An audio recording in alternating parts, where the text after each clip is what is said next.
Our next speaker is from New Jersey, from the Second Amendment Society. And he made the trek up here today. He was missing for a little while, but we got him. So please help me welcome Frank Jack Fiamingo.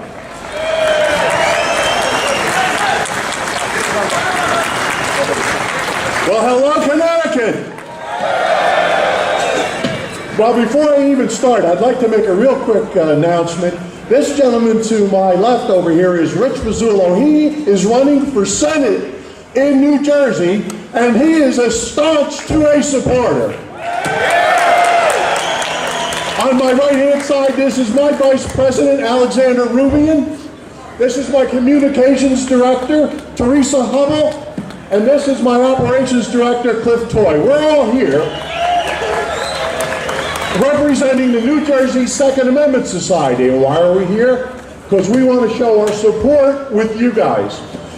We're standing here together with our brothers and sisters from Connecticut to show our support, and we want you to know that we see you as the vanguard of a movement which is spreading across this nation as we stand here today. As you know, we have our own problems back in New Jersey. They just are trying to push through a 10-round ban and a lot of other very bad legislation. But you know what? Our KBA is something that crosses all state boundaries. This is a republic of individual states and individual people.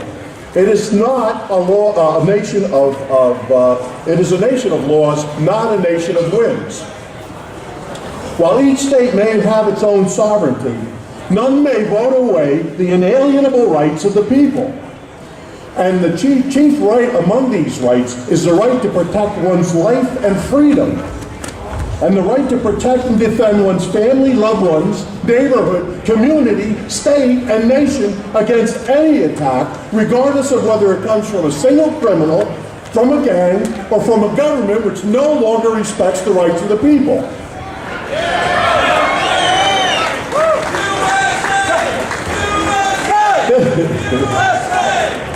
This is not just a political battle, it's an existential one. We as a people have a choice to make.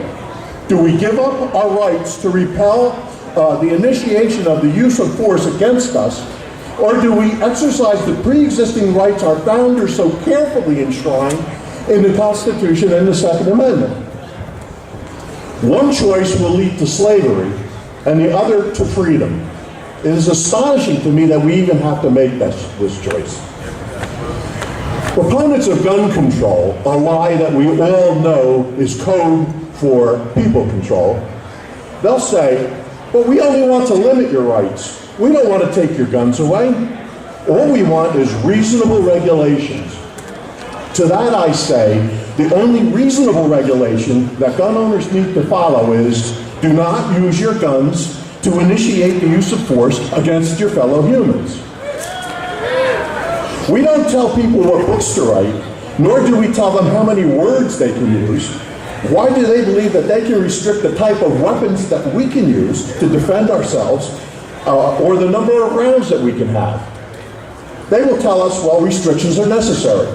After all, you can't yell fire in a crowded theater. Well, putting aside for the moment whether or not that's actually true, you certainly can yell fire if the theater is on fire. Well, we have a fire right now, and it's one that's been consuming our right to keep and bear arms little by little over a period of many years, and it has to stop now. So what do we do about it? Well, the first rule of triage is stop the bleeding. We cannot give up a single drop more or they will bleed us dry. When it comes to freedom and family, there is no room for compromise. Even without the Bill of Rights, we know that we have the individual right to keep and bear arms to protect our families and our freedom. We don't need the government to grant us those rights, and we certainly won't allow them to take them away. That's why it's important for us to continue to grow this organized national grassroots RKBA movement. We are the boots on the ground, and we need to make sure that they hear us coming, and we need to make sure that they hear us saying, we will not comply. We will not comply. We will not comply. We will not comply.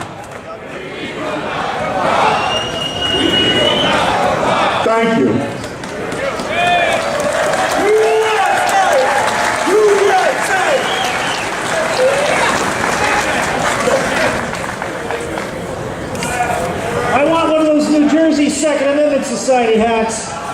It's pretty freaking cool.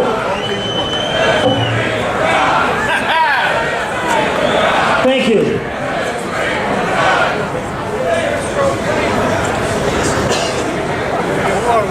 I want another random shout out to everybody that came from out of state.